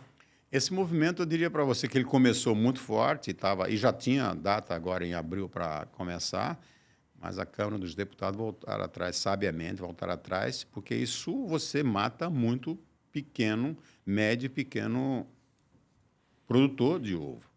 Porque eu diria para você que a grande maioria desse produto é produzido por pequenos produtores, né? E que vendem nas feiras livres, vendem porta a porta. E esses caras jamais jamais é muito forte, mas eu diria para você, dificilmente eles vão ter condições e a capacidade de etiquetar esse produto ovo a ovo. A não ser uma grande empresa, como tem aí algumas grandes aí no mercado, que tem essa condição, porque produz em alta escala e exporta muito também, e tem condição de fazer isso, porque o custo compensa. Mas você imagina um cara pequeno lá do Nordeste, que tem uma granjinha lá, que ele produz 1.000 ovos, 1.000 ovos por dia, ele tem que etiquetar tudo. Não existe isso, não tem condição. Então, ia matar muita gente, muitos produtores, e os preços, com certeza, iam aumentar assustadoramente. Então, assim, o governo já voltou atrás. A gente até estava falando, você falou que teve um movimento aí de crescente de preço, um pouco sobre isso, um pouco devido à compra externa. Fala um pouquinho. Morreu uma leva de galinha lá nos Estados Unidos, teve uma pandemia lá e uma contaminação dos animais. Eles mataram muitas galinhas e as matrizes acabou, né? Eles têm que reconstruir essa linha de produção e aí teve, claro que aumenta a exportação de todos os países. Quando você aumenta a exportação, a escassez aqui ela aumenta e aí os preços também sobem. Então foi isso que aconteceu, essa alta de preço em função disso, dessa questão aviária lá nos Estados Unidos, que o mundo todo deve ter sentido que eles começam a comprar todo mundo. Então, aqui no Brasil teve isso. Teve esse aumento de exportação e diminuição de oferta aqui dentro e a demanda maior. O preço ficou um preço absurdo, mas que já está normalizando também, com certeza, né? E aí, se você ainda, em cima disso, ainda você mantém essa lei que ia ser aplicada já agora em abril para ser etiquetado ovo por ovo, com dado de validade, caramba, aí é que mata mesmo todo mundo e que o preço vai ficar sem controle. Uma outra coisa, queria que você contasse alguma história com peculiaridade aí, alguma coisa diferente que acontece aí nos mercados que você passou ao longo desses anos aí. É uma das coisas que é assim, muito engraçada, que dá para rir e que a gente tirou isso de letra, é que, às vezes, você tem uma marca de supermercado e você, muitas das vezes, o cara compra uma mercadoria em outra marca de supermercado e ele vem na sua casa, ele vem na sua loja, na sua marca, devolver aquela mercadoria, trocar aquela mercadoria que você não vendeu.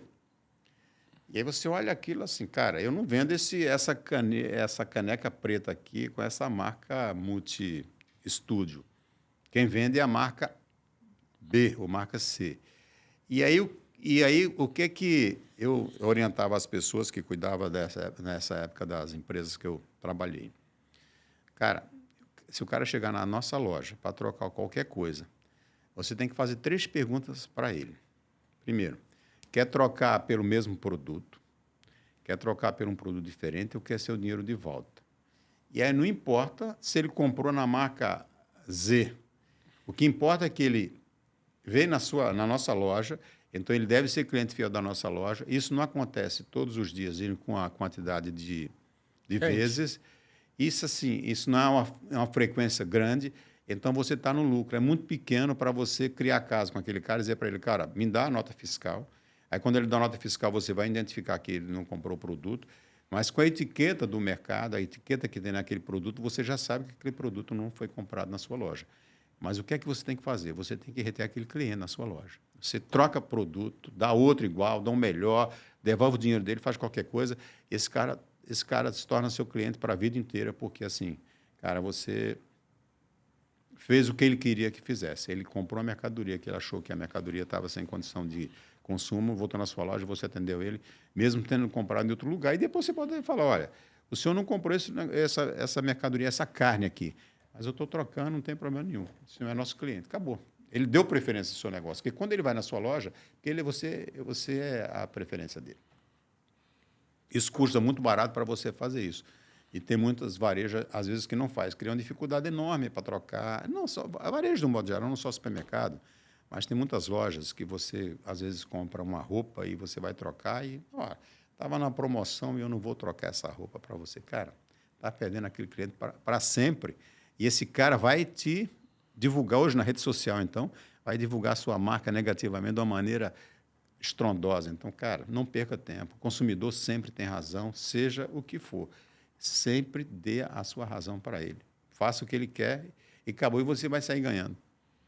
Uma outra coisa que eu fico pensando aqui, que é uma coisa diferente, é como é que vocês da área do mercado veem a disposição de produtos nas lojas? Porque isso é uma coisa que se fala muito. Pô, o de baixo é tal coisa, o médio é tanto, na direção do olho é tanto. Você poderia falar um pouquinho disso só para dar uma pincelada para o pessoal, uma noção? Porque isso aí, querendo ou não, o mercado tem estratégia. Por mais que as pessoas algumas acreditem que não, tudo ali tem um porquê de estar no seu lugar. Tem um processo. Tem estratégia, tem processo. Qual a regra desse negócio do mercado? O mercado tem que facilitar a vida do consumidor. Por isso que eu falei para você ainda há pouco, na outra pergunta, o consumidor ele sempre tem razão e você tem que fazer o que ele quer. Porque quando você abre uma loja, você abre para o consumidor, você não abre a loja para você. É claro que você está abrindo um negócio para ganhar dinheiro, senão não valia a pena fazer. Mas primeiro você tem que abrir um negócio pensando em atender o consumidor e satisfazer esse consumidor. Então, como é que as mercadorias têm que ser expostas na gôndola? No olhar dos olhos, no seu frontal, tem que estar ali as mercadorias que mais vendem, para facilitar o apanha, o pega. E como é que você arruma isso? De acordo com a performance do produto no seu negócio. Se você tem um produto que vende muito, ele tem que ter uma frente maior, tem que ter uma exposição maior, verticalizada, por exemplo. Se ele vende pouco, você pode ter ele lá embaixo na prateleira ou em cima e sem estar verticalizado, ele pode estar só feito horizontal. Então, você tem que arrumar o produto, a exposição do produto está de acordo com a relevância que ele tem no seu negócio. Se é um produto que vende muito, eu tenho que dar maior exposição e tem que estar na cara do gol. Se vende pouco, eu posso botar em cima, eu posso botar embaixo, que o consumidor vai buscar.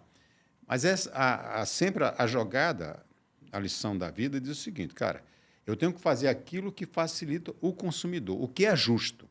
Aí tem uns que dizem assim, mas a indústria paga por isso, paga para destacar o produto. Até pode pagar, mas antes da indústria pagar ou alguém pagar, eu tenho que fazer de acordo com a vontade do consumidor. A facilidade, eu tenho que facilitar a vida dele na pegada, no apanha daquele produto. Eu não posso pegar um produto que vende muito, eu colocar só na prateleira de baixo ou de cima, onde o cara vai fazer um maior esforço. E que aquele produto vai acabar em pouco tempo e você vai ter que repor várias vezes também esse produto. Então, assim, é um negócio lógico, é um negócio prático. Eu tenho que colocar o produto, fazer a exposição dele de acordo com a participação dele no negócio. E essas ilhas, existe diferença? Porque, assim, tem coisa que fica ali na prateleira. Qual a diferença para... Tem ilha de um lado, aí às vezes o pessoal já fala assim, tem aqueles produtinhos que ficam no final ali da esteira já para agarrar o consumidor. Agora o pessoal botou geladeirinha, às vezes, lá. Isso tudo é pensado, é estudado. Aquilo é uma conveniência. Às vezes, você vai no mercado e você não pensou em colocar um produto gelado na tua lista de compras, tipo lâmina de barbear, sabe? Tipo um Kit Kat, tu não coloca na lista de compra, aquilo é uma venda de impulso. É uma facilidade que você dá para o consumidor. Tu coloca aqueles produtos ali e o consumidor passa a ver aquele produto lá. E a história de, como você fala em ilha ou fala também em ponta de gôndola, destaque sempre aqueles produtos que estão ali, são produtos que estão sendo promovidos, são promocional, e que vai estar com preço melhor que o que está na gôndola, muitas das vezes, o que chama a atenção, né? O cara passa ali, ele vai, mesmo sem estar na lista, ele vê ele lembra do produto, vê que o preço está interessante, ele pega e leva. Então, eu vejo muito coisa de época. Por exemplo, tá no São João, o pessoal pede moleque, não sei o quê, tá na época de fim de ano, uísque, não sei o quê, de festa. É o time. Você tem que estar no time. Assim, por exemplo, agora é Páscoa. Você vai ver que todas as lojas vai ter chocolate e em tudo quanto é lugar, entendeu? Então, quando chega a festa junina, os produtos da festa junina têm que estar destacados, tem que estar à vista do consumidor. A apanha tem que ser facilitada. Você tem que estar no time do negócio. Voltando para um pouco da Acerj, quais os principais projetos da Acerj hoje para fortalecer o setor no Rio de Janeiro? Primeiro, desenvolver o setor e treinar as pessoas. A SERJ tem um programa uma SERJ Escola, né, onde desenvolve as pessoas, capacita as pessoas, principalmente naquelas funções onde você tem mais dificuldade de adquirir mão de obra especializada. Esse é um projeto extremamente fortalecido e orientar as pessoas para ser uma empresa cada vez mais eficiente no seu negócio. Essa é a grande missão da SERJ, servir. A SERJ está ali para servir e orientar o associado a ser mais eficiente no seu negócio e se desenvolver cada vez mais e fortalecer mais e mais esse negócio do supermercado, que já é um negócio extremamente grande, né? Aproveitando isso, eu estava sabendo aqui que parece que vai ter um evento semana que vem da SERJ. Vamos falar um pouquinho dele, como quem quiser participar, a gente vai deixar o link na descrição do canal aqui do vídeo, mas fala um pouquinho mais do que vai acontecer, quem pode estar no evento. Esse é um evento que a gente faz uma vez por ano, sempre no mês de março, dependendo da data, normalmente na segunda quinzena de março. Esse evento agora começa dia 18 de março e vai até 20, são 3 dias, terça, quarta e quinta-feira. Vai acontecer no Rio Centro, onde todos os varejistas, de um modo geral, podem participar, bares, restaurante, padaria, açougue, tudo pode participar. Tem um link da SERJ que você entra lá no Instagram ou no Facebook, você se inscreve e você participa do evento. É um evento, eu diria para você, extremamente interessante, onde tem várias novidades, lançamento de produtos, onde tem uma área de convivência muito agradável. E a gente tem colocado uma quantidade gigantesca de gente nesse evento. É um evento, eu diria para você, é o segundo maior evento da América Latina de varejo. É esse evento nosso aqui da SERJ, que acontece em março. Qual o local que ele acontece? Rio Centro. No Rio Centro, de 18 a 20 de março. Próxima semana. Então, vamos convidar o pessoal para participar. Vamos convidar o pessoal para participar, se inscrever e ir lá, porque é interessante. Independente do seu ramo de negócio, você vai lá e você vai ter novidade e você vai ter coisas para aprender, com certeza. É bem proveitoso. Eu diria para você que perde quem não vai nesse evento. Tem bastantes palestras sobre diversos temas, gente renomada do mundo inteiro também. Bastante interessante, muito convidativo, muito, muito. SRE.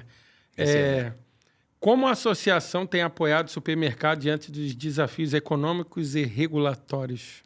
A gente tem um grupo lá de apoio para isso. A gente conversa diariamente com os associados e se reúne uma vez, 2 vezes ao mês, e onde a gente conversa todos esses temas, principalmente com relação ao regulamento, com relação a essas leis, tipo essa história do ovo.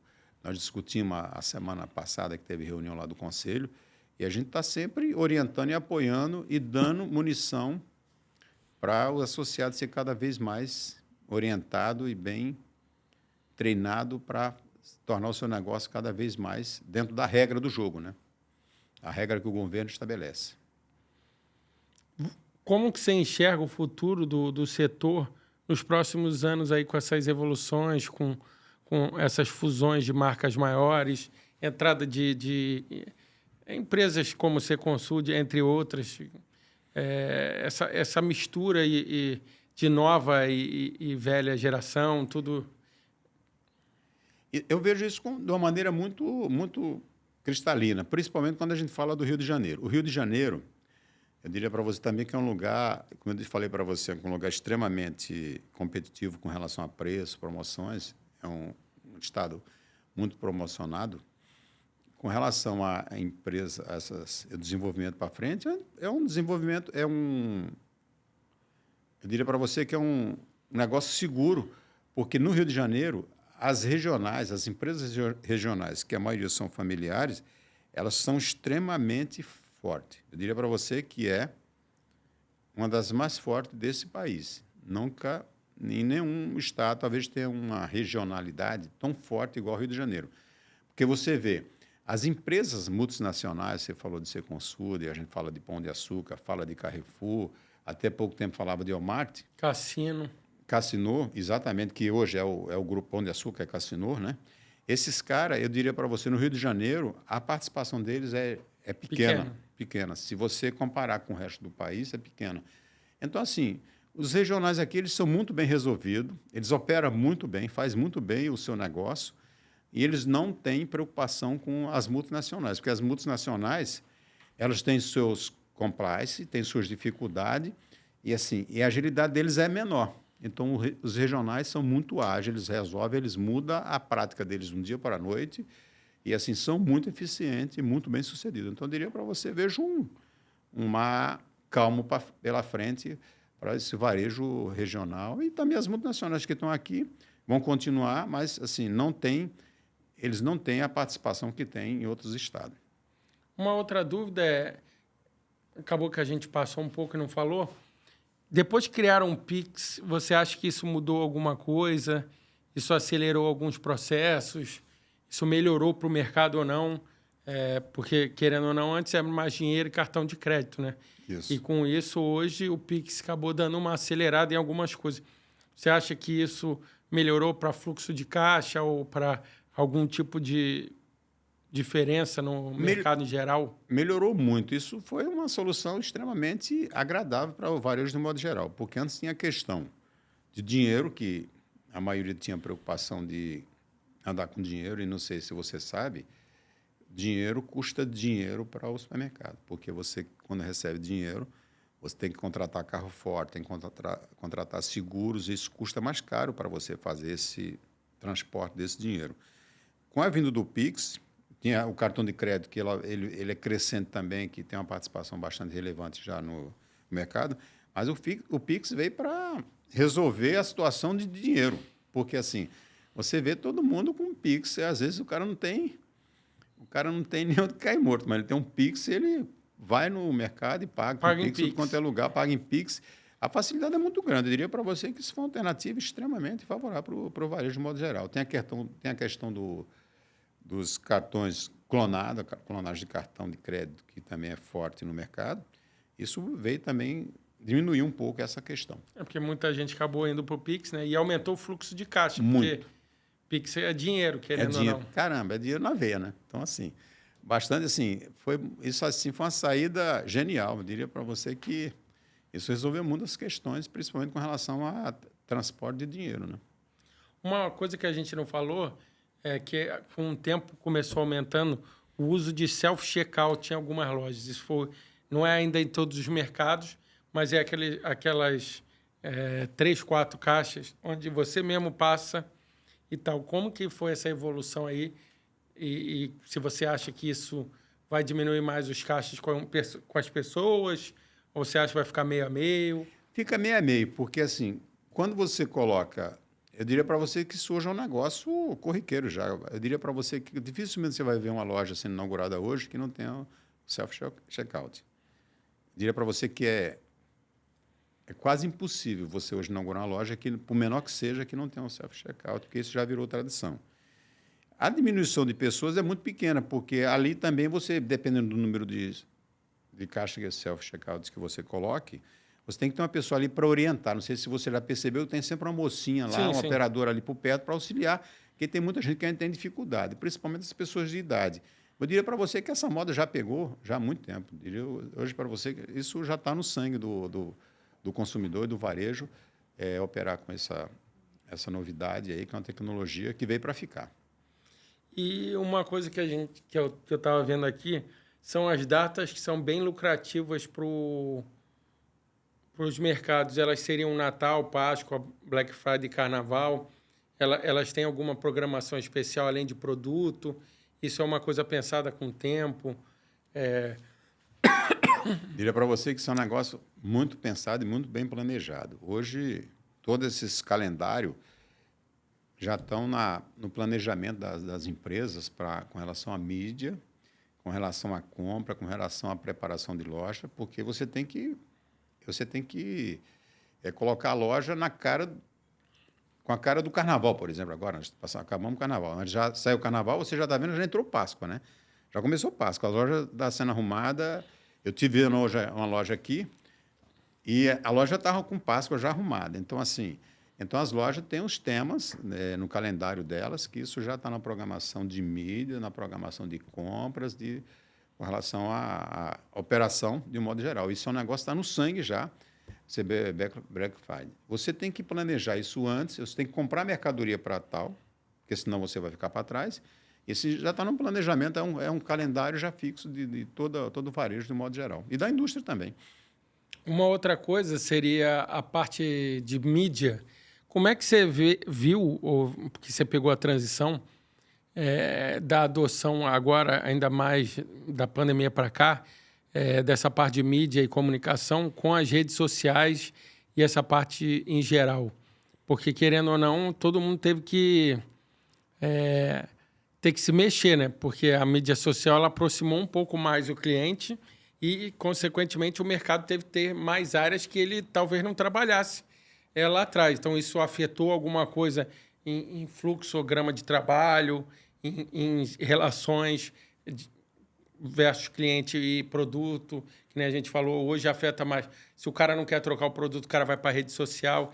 Isso aí acabou que pegou um pouco no contrapé de algumas empresas, principalmente mercado, que acabou tendo que ter uma relação um pouco mais próxima.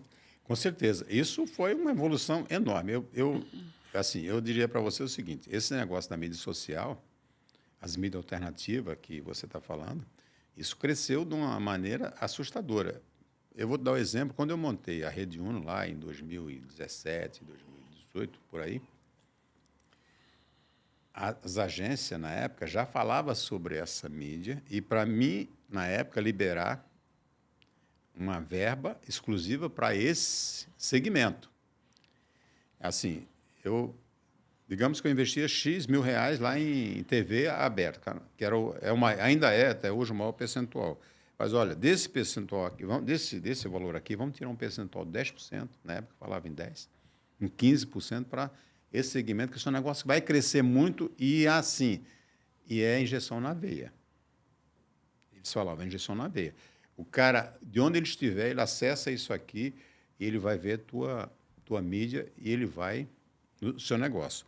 Então, eu diria para você, o varejo está extremamente preparado para isso. Todo mundo já está hoje nesse segmento e fazendo investimento, diminuindo cada vez mais o valor em TV aberta e indo para esses... Você acha que hoje isso é bem importante para a relação do consumidor final com o mercado? Extremamente importante. Eu diria para você, extremamente importante. Quem não tiver com isso bem na sua frente, vai perder mercado, com certeza. Vai sair, vai ficar para trás. É muito importante. A gente está chegando aqui mais no final. E eu queria que você desse umas considerações finais e o que você deixa de mensagem para as pessoas, do pessoal que quer ingressar no mercado, quem vê esse mercado como um mercado para investimento em geral, e uma fala assim para o pessoal que está acompanhando a gente. Cássio, eu quero só primeiro agradecer esse convite que vocês fizeram de vir aqui e falar um pouco sobre varejo, que é um negócio que eu fico muito envaidecido e gosto de fazer isso porque assim está no meu sangue, tá? Assim, eu não consigo ficar sem esse negócio, como diz. Eu diminuo a operação cada vez mais, mas assim não saio, mas o varejo não sai de mim, eu continuo participando e contribuindo com o varejo. Quero primeiro agradecer esse convite. E falar com esse público, que tem um público extremamente vasto, e dizer para as pessoas a oportunidade que existe nesse negócio de varejo, de você começar pequeno, se desenvolver e chegar onde você quer chegar, porque o céu é o limite. Porque muitas das vezes você entra em algum segmento e você leva anos. Eu vou dar um exemplo de banco. Eu tenho um gerente de banco que cuidou da minha conta durante 20, 30 anos e era gerente de banco. Era gerente de agência. Cara, nesse segmento de supermercado, dificilmente você vê um cara começar como um repositor e daqui a 5, 10 anos começar como repositor. Só se for muito ruim de trabalho, que ele não tem interesse nenhum, mas ele vai conseguir se desenvolver. Eu vejo um gerente geral de lojas que ele ficou 10, 20 anos, 30 anos como gerente de loja. Ele vai a supervisor, vai a gerente, vai a diretor, então, ele tem chance de crescer. Então, eu diria para você, para essa juventude que quer ingressar no mercado de trabalho, quer trabalhar, quer desenvolver, não quer só ganhar dinheiro, quer se desenvolver profissionalmente, esse é o mercado onde você tem um vasto caminho pela frente, enorme, gigantesco. E eu diria para você, oportunidades são inúmeras. Então, pessoal, agradecendo mais uma vez. A gente vai deixar as informações da feira no link. Todo mundo pode se inscrever. Está cada dia maior, movimentando mais o varejo no Rio de Janeiro e fomentando outros negócios e mais empregos. Espero vocês em mais um capítulo. Estamos no Spotify, no Apple Music e também no YouTube. Agradeço e até logo. Obrigado, obrigado.